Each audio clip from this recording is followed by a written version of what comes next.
Que des gens comme ça, très différents, se côtoient et fassent connaissance et finalement s'apprécient, ça c'est une grande force. C'est ce qu'ils ont en commun qui les réunit. L'intégration d'un projet comme la résidence L'Enfol au sein du quartier Guillaumet est apparue comme une évidence. Et donc en fait on a vraiment travaillé et co-construit ce projet-là ensemble entre donc Habitat Humanisme, Patrimoine et également avec Esperluette. Le travail qui a été réalisé, ça a été de repérer en fait quelle était stratégiquement la position de la résidence la plus intéressante en fait au sein du quartier pour favoriser l'inclusion.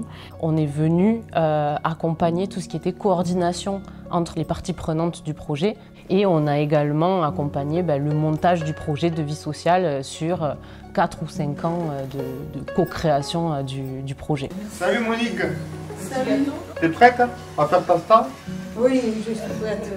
Patrimoine SA a souhaité défier ses habitudes, vraiment aller plus loin. Dès la construction, l'ensemble des acteurs ont été mis autour de la table dans cet esprit de co-construction, de collectif et offrir différentes formes d'habitat qui s'adaptent à tous les parcours de vie.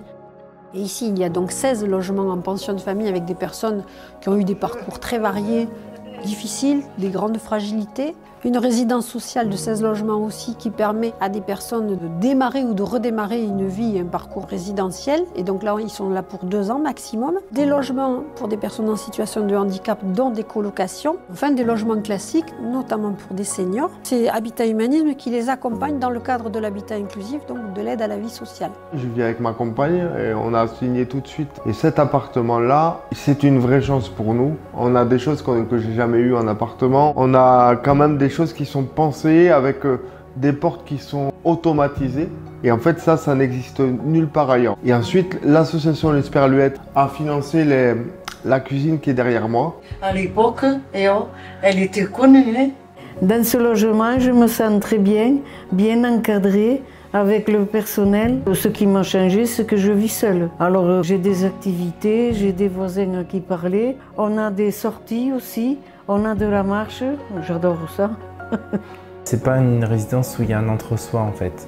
Il y a une ouverture vers les autres. Et j'aime bien l'idée qu'en fait on ne dise pas, voilà, on fait un projet, on fait que de l'handicap ou on fait que tel ou tel public. En fait là vraiment on est mélangé et c'est ouvert à tout public et c'est ça qui est intéressant.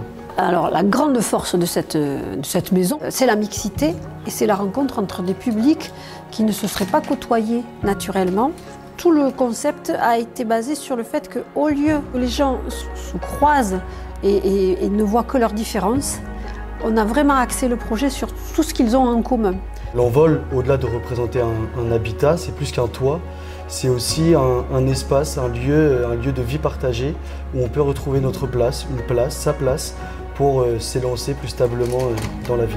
Des fois, les gens ont des problèmes individuellement, ils nous en parlent, nous on peut en parler aux responsables, parce que quelquefois ils n'osent pas en parler. On sert d'intermédiaire.